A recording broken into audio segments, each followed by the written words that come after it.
Kamusta ka na? Ayos ka lang ba? Happy ka ba? O sad pa rin ba? Kaya't halika na, sumama ka na selfie na, groupie na at iba pa.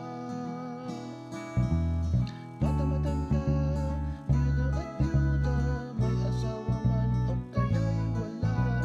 Sama-sama tayo'y maglakbay, dito ka na, di ka na mag-iisa.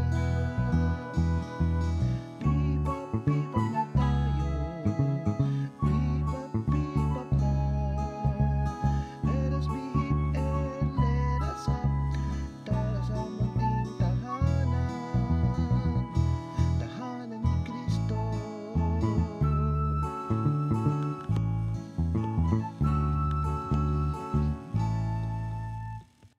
Good afternoon! We're back! Yes, it's 1:30 p.m. here in P-Pop Live. In short, Paris Pastoral Accompaniment Program. naging tape recorder. Sabi niya, short? Alam ko short ako, ikaw tall. Yan ba yung nickname ko, short? Anyway, so basahin po natin, no, itong Amoris Laetitia 1:17. So, ang title po natin dito ay, inaasahan mo ba? Oh, bakit kaya niya inaasahan? Kasi nagulat siya eh. Oh, talaga? Oh, so inaasahan mo ba yon? So, eto po yon, ha? Basahin po natin. Here, hope comes most fully into its own, for it embraces the certainty of life after death. Wow. Death? Katakot naman yan, Sister Malu. Each person, with all his or her failings, is called to the fullness of life in heaven. There, fully transformed by Christ's resurrection, every weakness, darkness, and infirmity will pass away. Bilhin niyo yun? There, the person's true being will shine forth in all its goodness and beauty. Wow! This realization helps us amid the aggravations of this present life, no? To see each person from a supernatural perspective in the light of hope, and await the fullness that he or she will receive in the heavenly kingdom, even if it is not yet visible. Wow. Tayo po yon. Tayo po yung mga buhay pa tayo. We can see yung beauty ng heaven kahit buhay pa tayo. Gusto niyo bang makita yon? Kasi alam mo, sa panahon ngayon, yung mga tao kasi pag sinabing tungkol sa death, yung kuya ko ayaw pag-usapan yon. Pero ngayon malalaman mo, yan ang pinakamagandang isipin mo kung gusto mong maging mabuhay. Masaya. Gusto mong tama. Gusto mong mabuhay. Kasi pagka puro problema ang iniisip mo, no? Kung kunyari, ayaw mo isipin yung problema, kung ano-ano naman din yung ginagawa mo, di ba? So, sandali lang yan. Pag problema ka na naman, madali lang yung buhay mo, tepo ka rin. Pero kung gusto mo humaba pa yung buhay mo, isipin mo, kailangan magkaroon ka ng peace. Kasi ang mga sakit ngayon, yung mga tension, yung mga diabetes, yung mga bata pa lang, maagang nagkakaroon ng stroke. Kaya, iba talaga ang galaw ng mundo ngayon. Pati yung health ng tao, no? Lagi tayong may sakit.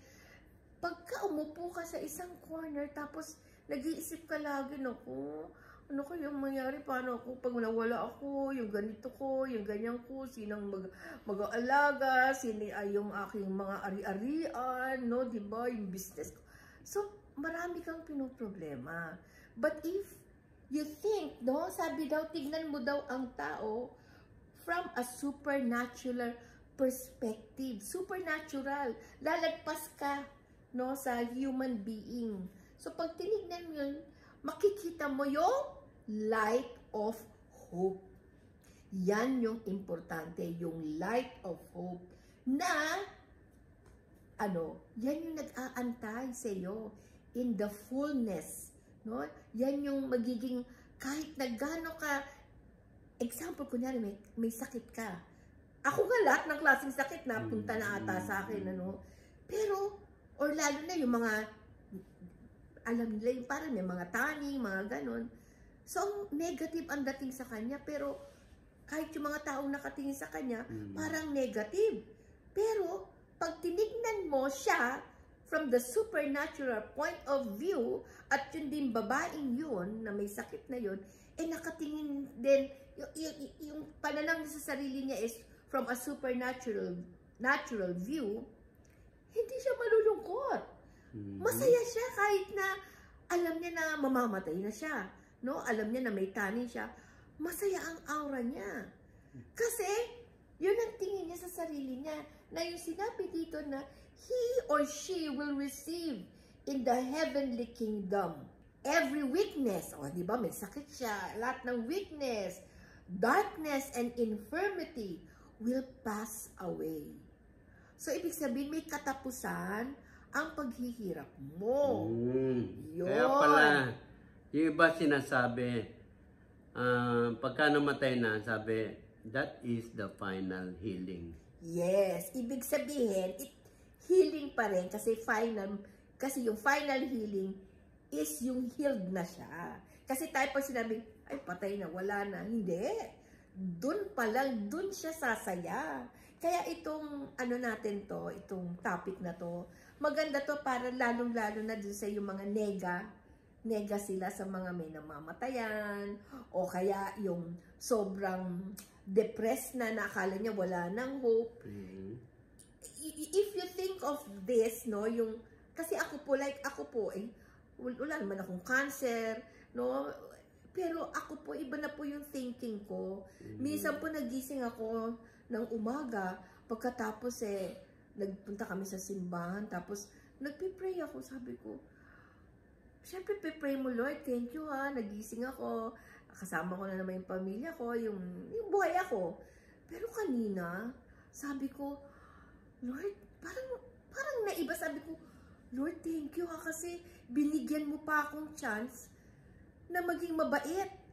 Kasi ang sabi ko kay Lord, kukunin mo ko kung mabait na ako. Ibig sabihin, syempre, pag mabait ako, pupunta ako sa langit. So, nagising ako, buhay pa ako. Ibig sabihin, may chance pa ako na bumait pa.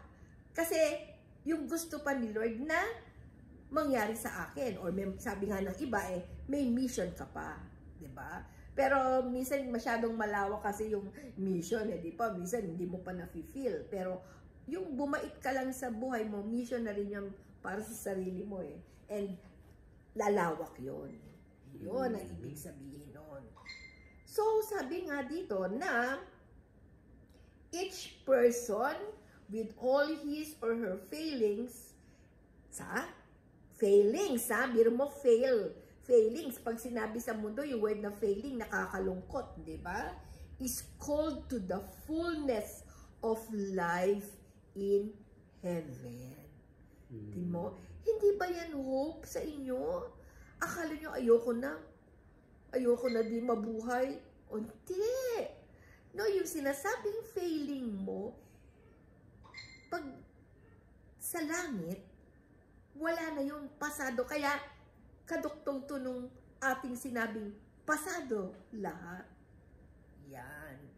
Okay? So, dapat po makita natin na kung gaano tayo kamahal ni Lord, lahat po ng ating ginagawa, as long as we do it from the heart, wala tayong intention na masama sa ibang tao, no? It will bear fruit. And this fruit, when you look at it from anong standpoint of view, supernatural standpoint of view, titignan mo yung sinasabi nila na heaven on earth. Di ba? Mararamdaman mo na yon. Kahit nga yung iba sasabihin, bakit ikaw ang saya-saya mo? Hindi ka nakakalakad, hindi ka na... Ewan ko, kasi ramdam ko talaga yung presence ni God. Amen! Yes. Naku, tahimik yung asawa ko. Malalim eh. At saka, ikaw, nakikita ko, ramdam na ramdaman mo yan. Ako parang inaaro ko pa. Inaaro ko pa. Pero pagka nakikita ko sa'yo, malamang maunawaan ko na rin talaga ng totoo yan. Na gusto mo na rin mamatay? Hindi naman po gayon ang ibig sabihin. Ay ibig sabihin po, hindi tayo natatakot. Kasi we see death as hope. Saan po kayo nakakita ng ganon, diba? Oo. Kaya ito ang ganda. So wala na tayong kakatakutan. Di ba? Yun yung kinakatakutan ng tao, mamatay, kaya ayaw magkasakit eh. Yung iba, hindi nila maantay yung yung sila ang kukunin ni Lord eh. Sila na kinukuhan nila yung buhay nila eh. No? Hindi mapag-antay. Yun na nga. Hindi, yun na nga yun. Kasi wag natin antayin na ganon. Antayin natin si Lord ang kumuha sa atin. Kasi pag tayo kumuha, wala, saan ka pupunta? Ikaw kumuha. Saan mo lalagay yung sarili mo? May malalagyan ka? O di doon ka rin sa sahig? Yan pa yan, may paglalagyan ka. Wala. Yan. Okay. So, we'll see you next week. Malapit na ang Valentine's. Okay. Bye. Bye-bye.